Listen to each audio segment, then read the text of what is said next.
ہم ہر جگہ سیاست کے بلبوتے پر چیزوں کو لے کے چلنا چاہتے ہیں، سیاستیں ناکام ہو جاتی ہیں، سیانے لوگ فیل ہو جاتے ہیں، بچتا صرف وہی ہے جس کے پیچھے رب تعالیٰ کی مدد شامل حال ہوتی ہے۔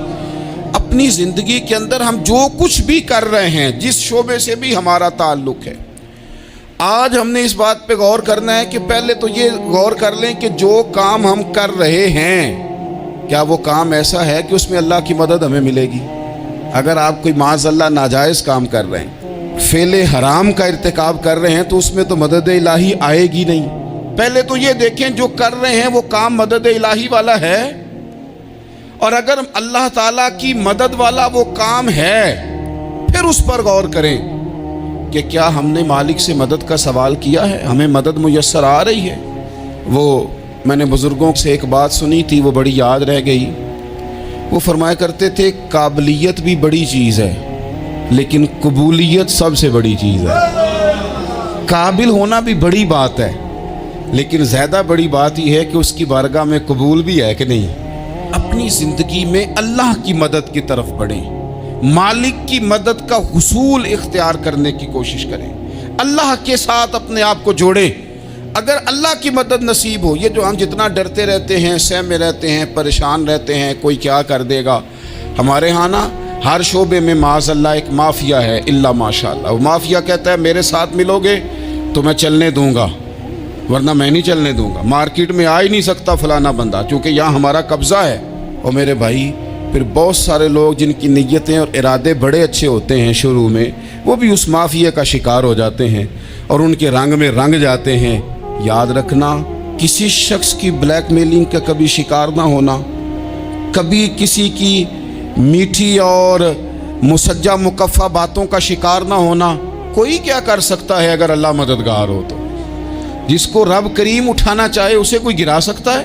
ہم یہ ڈرے سہمے پریشان فیصلہ کرنے کی طاقت نہیں، مجھے چلنا چاہیے کہ نہیں، اٹھنا چاہیے کہ نہیں، کرنا چاہیے، اٹھ باندھ کمر کیوں ڈرتا ہے؟ پھر دیکھ خدا کیا کرتا ہے۔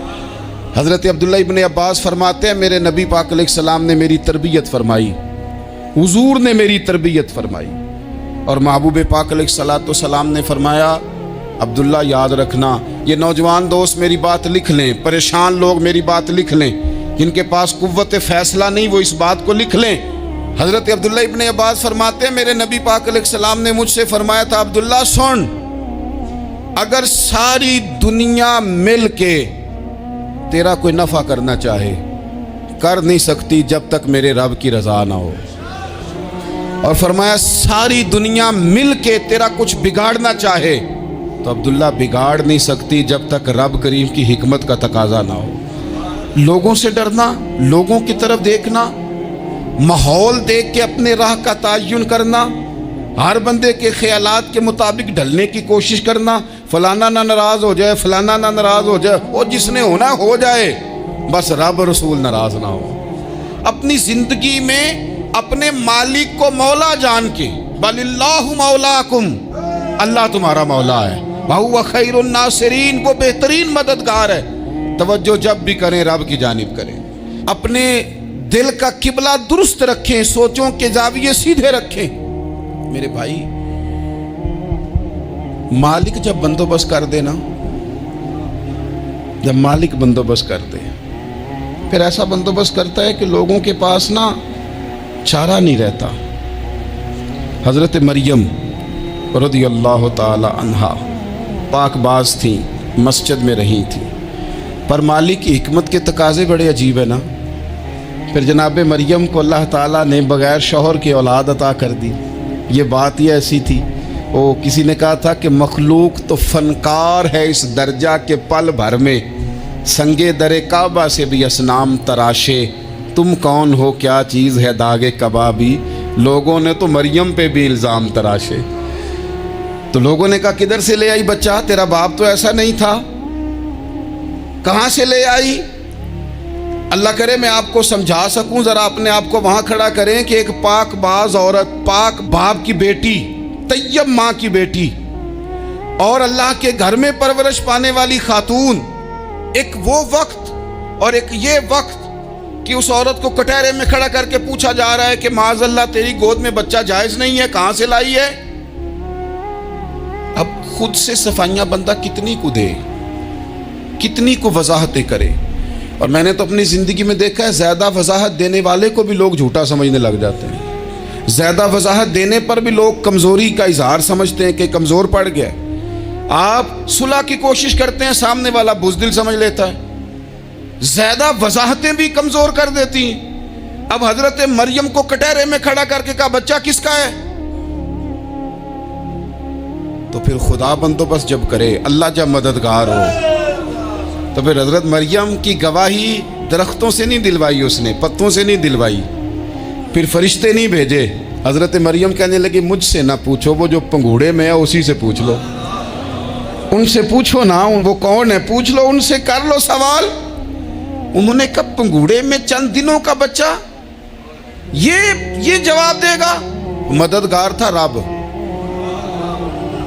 ان کی برات کا اعلان کرنا تھا مالک نے، اور جب مالک اعلان کر دے، جب مالک تیری صفائی دینا چاہے، جب مالک تجھے دنیا کے سامنے نکھارنا چاہے، تو پنگوڑے میں لیٹے حضرت عیسیٰ بول کے کہنے لگے انی عبداللہ آتانی الکتاب، فرمایا میں اللہ کا بندہ ہوں، رب نے مجھے کتاب عطا کر کے نبی بنا کے دنیا میں بھیجا ہے.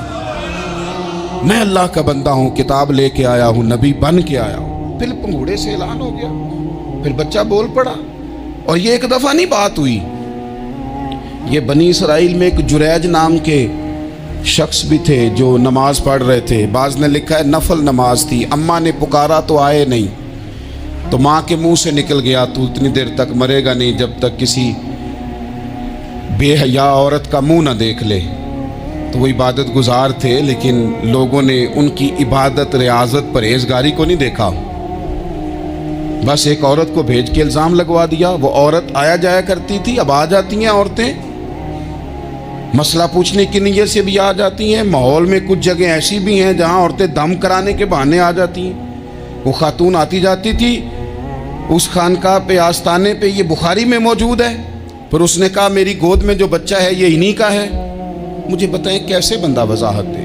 حالات خراب ہو گئے، لوگ کٹیا جلانے لگے، ماحول اور طرح کا بن گیا. میرے نبی پاک علیہ الصلوۃ والسلام فرماتے ہیں پھر اس رب کے بندے نے کہا مالک تو کریم ہے، تیری مشیت کا تقاضا آیا جو میری ماں نے جملے بولے تھے، پر اب میں وضاحت دینے کے قابل نہیں رہا، اب تو ہی کرم کرے گا تو دروازہ کھلے گا.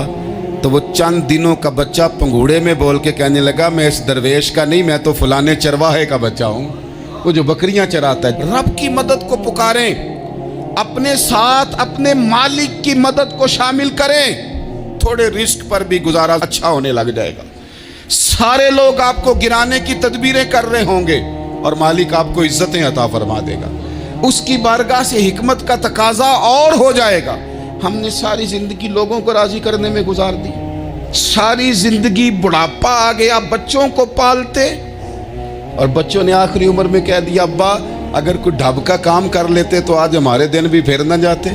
ساری زندگی گزار دی بہن بھائیوں کو راضی کرنے میں، ساری زندگی گزار دی ذمہ داریاں اٹھانے میں.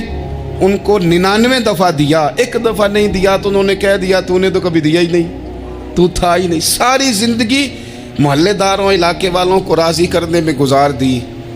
اور میں نے ایسے لوگ بھی دیکھے دین کے لیے وقت گزارا، لیکن جب بڑھاپے میں دانت کام نہ کرتے تھے تو وقت کے مفتیوں کو بھی مسجدوں کی کمیٹیوں نے کہہ دیا اب آپ کی سمجھ نہیں آتی، ہم نے خطیب کو یور رکھنا ہے، نہ دیکھو دنیا کی طرف، دنیا رلا دیتی ہے، نہ راضی کرو بندوں کو، بندے تھکا دیتے ہیں، نہ پیچھے بھاگو ہر وقت دنیا داروں کے، یہ انسان کو کمزور کر دیتے ہیں.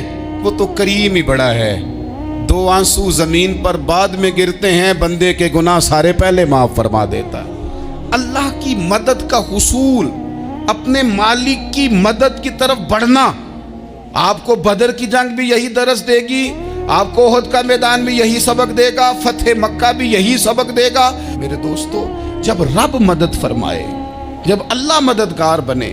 دوستوں سے ایک بات اکثر کرتا ہوں، میں کہتا ہوں کہ جتنے درد سے آپ امیر کو اپنی کہانی سناتے ہیں نا، اور جس طرح آپ کے آنسو بات کرنے سے پہلے گر جاتے ہیں کہ غریب ہیں، بچیاں ہیں، کاروبار نہیں، او میرے سنگیو، اس سے آدھے آنسو اپنے رب کی بارگاہ میں بکھیرو، اس کے حضور عرض گزار ہو جاؤ، اس سے طلب کرو۔